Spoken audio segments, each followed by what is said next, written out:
Hi, I'm Greg Hunter. Happy Thanksgiving 2016. This is my Thanksgiving Day message to you. I also am going to do a bit of a wrap up. I said I wouldn't do one, but I had a lot of people email me and contact me on the site and express disappointment that I wasn't going to do it, and also on the YouTube channel. So I'm going to split the difference. I'm going to give you a Thanksgiving message from me, my thoughts about that at the end, and a few thoughts about the big stories. And it concerns Hillary Clinton and the media. That's all I'm going to do. This is a big story. This is 11/23 of this week. This is Trump. Let Clinton email issue go. And I have said that she would be indicted, and I think she should be indicted. And what she did was off the charts. I've said this before, but she no doubt breached national security. That's treason. With private servers to cover the fact she was taking bribes from foreign countries. More treason. And in the form of donations to a global charity fraud called the Clinton Foundation. Charles Ortel pegged it at billions, maybe $100 billion. It was huge. This is unparalleled in American history. This makes Watergate look like a food fight and nothing. In Watergate, no national security issues, no breach of national security. Nobody made any money. Nobody had a charity fraud. There was obstruction of justice, but there was plenty of that with this Clinton thing. But listen, I don't agree that Trump should let her go on this deal, but I understand it.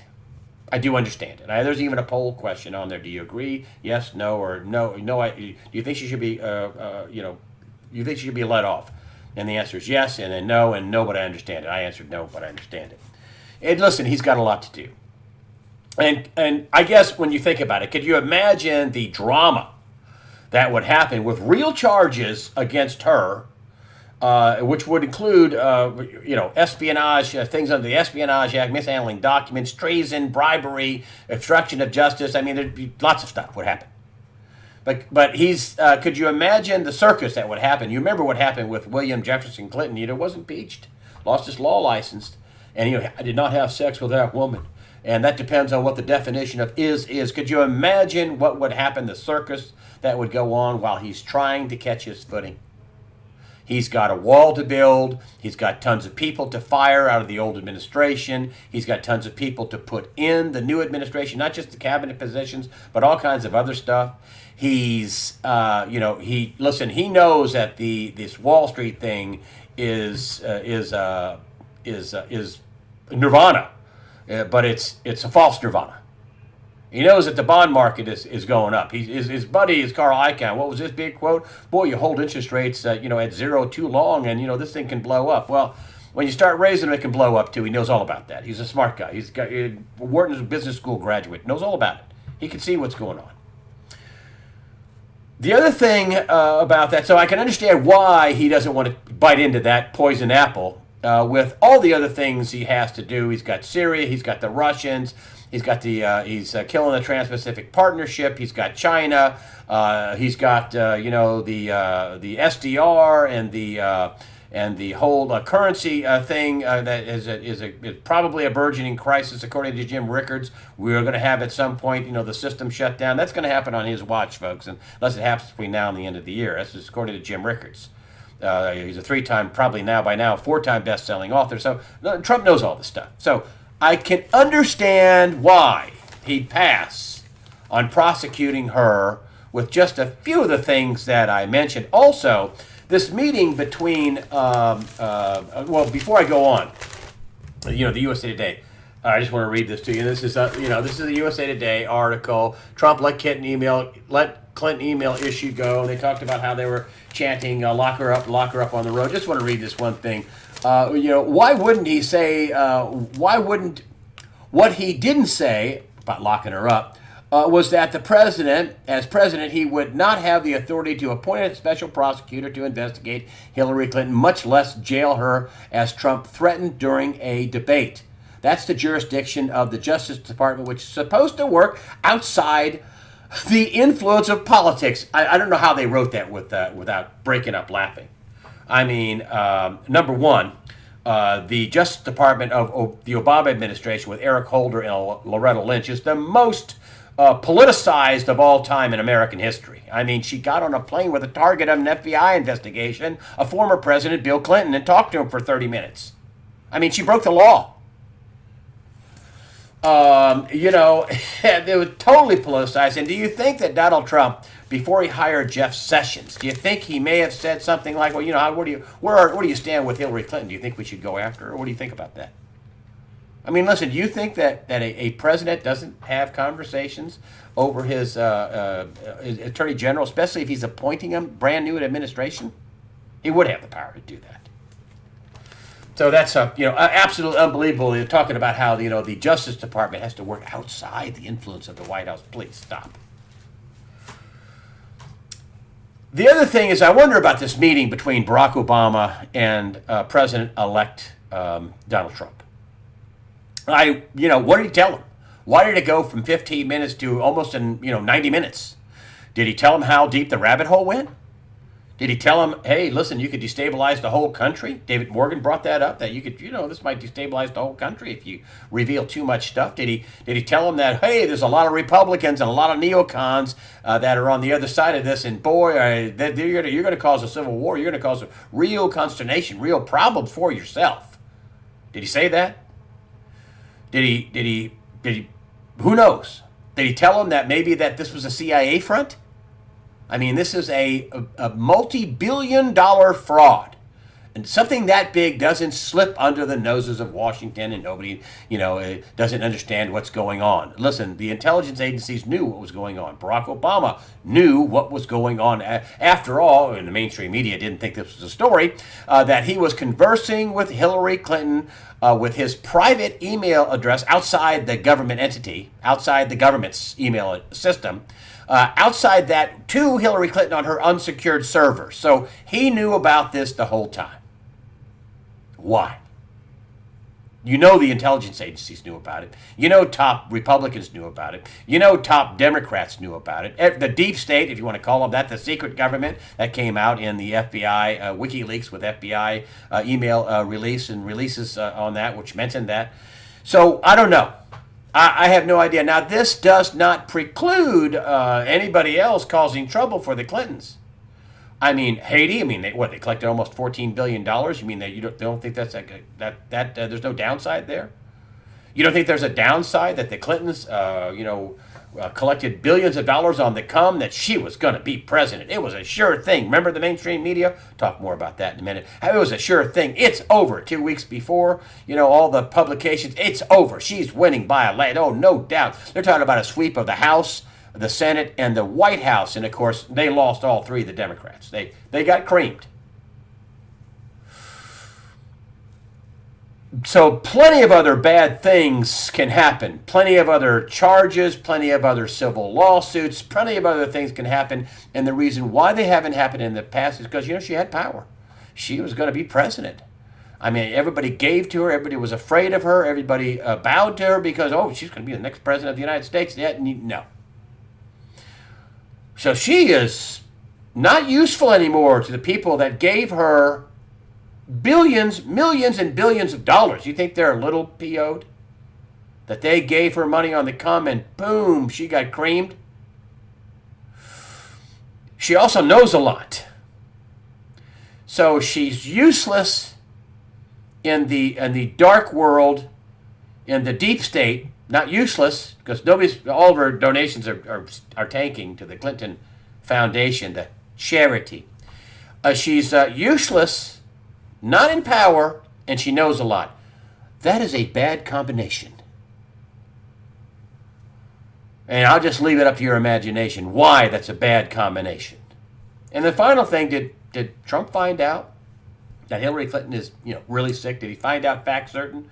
Listen, she was falling down, being drugged into the van, all these whatever that is. I don't know. I'm not a doctor. I don't know what's wrong with her. But she doesn't look well. You don't pass out on the road when you're well. You don't have a medical, basically a triage unit following you around at every stop. That was the reporting. And when you're well. So, I don't agree with it. I think she's a criminal. I think they cheated to put her in there, and they got what they They got what they deserved. The people that put her in, they cheated to put a criminal into the White House and give her the nomination, and they didn't pull it off. They spent billions and billions of dollars trying to do that, and it didn't work. The next thing I want to talk about is the mainstream media, and I call them the propaganda media. And I don't want you to take that lightly. I want to show you the Oxford Dictionary's definition of propaganda. Read it along with me here. Information, especially of a biased or misleading nature. Did that happen with the mainstream media? Used to promote or politicize a particular political cause or point of view. Did that happen with the mainstream media? You betcha. And WikiLeaks documented it. Project Veritas documented it. There were multiple big-name stars, journalists, anchors that were listed. Project Veritas came up with a list and sourcing from WikiLeaks. Not a single person was fired, let alone that I know that was reprimanded or even fined, docked. You're going to give you 2 weeks off without pay. I mean, you know that the stuff they did had nothing to do with journalism. It had everything to do with spin doctoring and propaganda. Textbook definition of propaganda. And I got to tell you, it wasn't that way when I was there. I got paid to discover that depleted uranium, was aspirated into a cloud and had a half-life of 4.5 billion years after it was shot from a cannon into a target.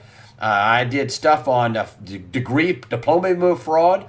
I did stuff on the whole, fraudulent, robo-signing, which was really forgery, perjury, and fraud on the court, which is part of the debacle of the mortgage crisis. They paid me to do that. They gave me resources to do that at CNN and also resources at ABC News. So that wasn't like that. Did they lean left? Yes. What they've done in this election was stunningly wrong. Propaganda.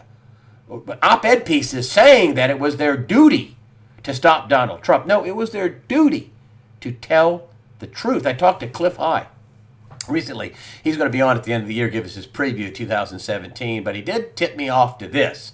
He said, I'm getting all kinds of data back that, I've told you about the firings. Yeah, I'm talking to Cliff High, who is halfpasthuman.com, does the data mining on the internet.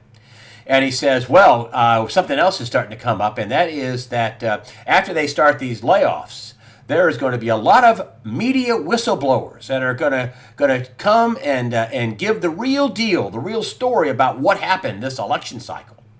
That there's going to be a lot of media whistleblowers that are going to come out after these stunning layoffs. And can you imagine the media and how pompous they were at Trump Tower?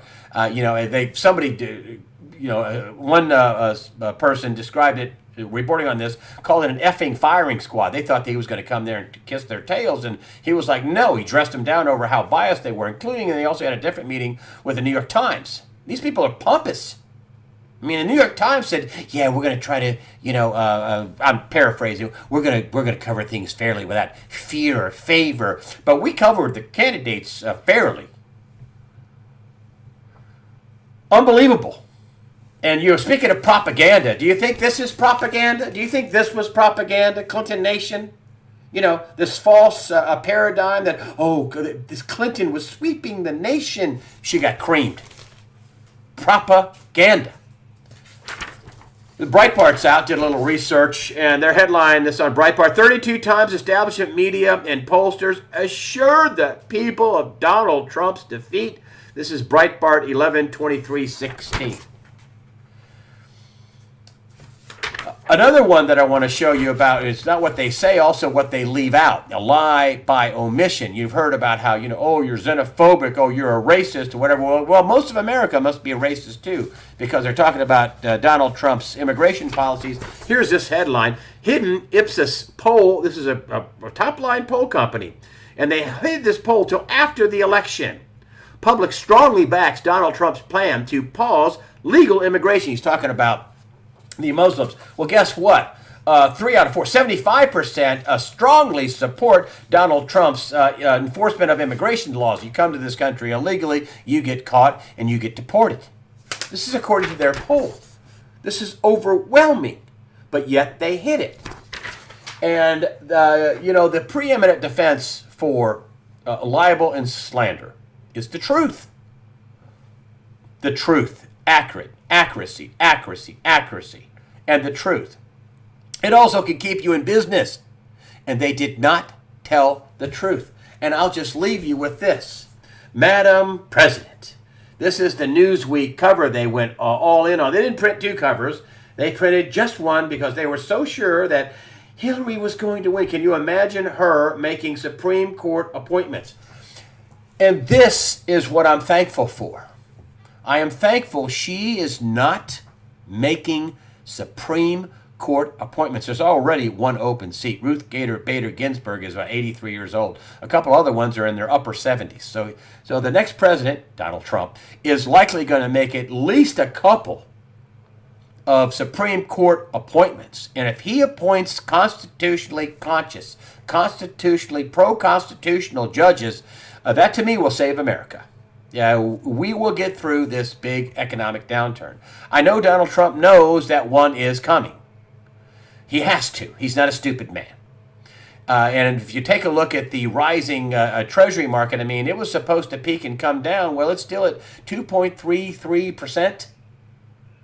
It was 1.80% on Halloween, the 10-year Treasury bond. I'm talking about the 10-year Treasury. I mean, that is a stunning move from Halloween to, the 23rd of November, because they're off for Thanksgiving. That's a stunning move. Percentage basis-wise, about almost 60%. That keeps going. Listen, that everything's going to get clobbered. There's no doubt about it. Right now, it's melting up, and money's running out of bonds and into the stock market. But you're not going to have a healthy bond market. I mean, a healthy stock market and a disaster bond market where debt is going to be destroyed and all these bonds are going to get creamed in terms of their value as rates go up. These low interest rates and negative interest rate bonds are going to be creamed. They are going to be creamed. It's a math problem. That's all there is to it. So I am thankful. And I don't mean to be snotty or mean because, listen, Hillary Clinton came right out and said there are limits to the Second Amendment and there are limits to the First Amendment. She said that in her only interview with Chris Wallace. I heard her say it. And that means not just freedom of speech and freedom, to assemble, but freedom of religion. And according to her, there were limits. The whole nation, at least the people that voted for Trump, by and large, but I think the whole nation was praying that America would right itself. Is Trump the answer? I sure hope so. I know one thing, God's will was done. Not the mainstream medias, not the elites, not the Democratic National Committee, and certainly not Hillary Rodham Clinton's will. That was not done. But God's will was done. And Trump made it in despite all the fraud and the rigging and all the collusion and all the mainstream media attacks. Despite all that. The mainstream media is doubling down, though, folks. I'll tell you, they are. But that's the way it is. But listen, I am thankful, really thankful, first and foremost, that God heard us. I am thankful that sites like USA Watchdog and InfoWars, Breitbart, Drudge, and all the other fake news sites have flourished during this campaign. It shows me that America may get on the right path. So listen, this weekend and this week, enjoy the victory, enjoy the ride. Be thankful. Give thanks to God the Father. And be grateful and thankful and happy this weekend. And don't let them control you with fear. That's what they want. They want you to be fearful. They want you to be unsure of yourself. Don't let that happen. Be grateful. Be thankful. And fear not. God the Father is in charge. Prepare yourself mentally, physically, and above all, spiritually, fear not. Thanks for supporting USAWatchdog.com with your comments and donations. Thank you very much for supporting us again. I'm Greg Hunter. Happy Thanksgiving.